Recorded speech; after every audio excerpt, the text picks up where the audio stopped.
ঝাটকা সংরক্ষণে পহেলা মার্চ থেকে চলছে দেশের ৫টি অভয়াশ্রমে ২ মাসের নিষেধাজ্ঞা।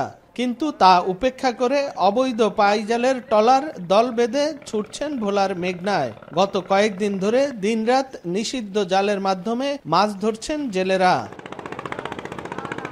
সদরের শিবপুর মাছঘাট এলাকায় কারেন্ট জাল বোঝাই অসংখ্য নৌকা ট্রলারে করে মাছ ধরা হচ্ছে।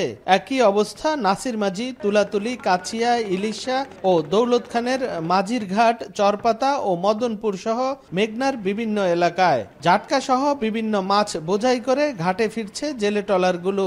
সেই মাছ আড়তগুলোতে স্বাভাবিক সময়ের মতোই হাঁক ডাক দিয়ে চলছে বেচাকেনা। জেলেরা বলছেন, গত 2 সপ্তাহ বিতরণ শুরু হয়নি সরকারি বরাদ্দের খাদ্য সহায়তা, তাই অনেকটা পেটের দায়ে বাধ্য হয়ে মাছ ধরছেন তারা। 300-400 কারেন্ট জাল নিয়া কাকা মাছ ধরি পেটের অভাবে।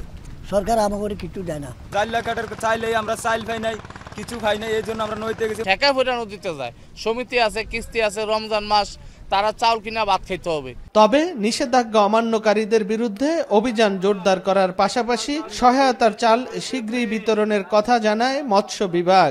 অভিযান চলছে। এ যাবৎ আমরা প্রায় 10 লক্ষ মিটার কারেন্ট জাল এবং আদার্স আরও প্রায় 450 আমরা চরগড়া বা অন্যান্য জাল আটক করেছি।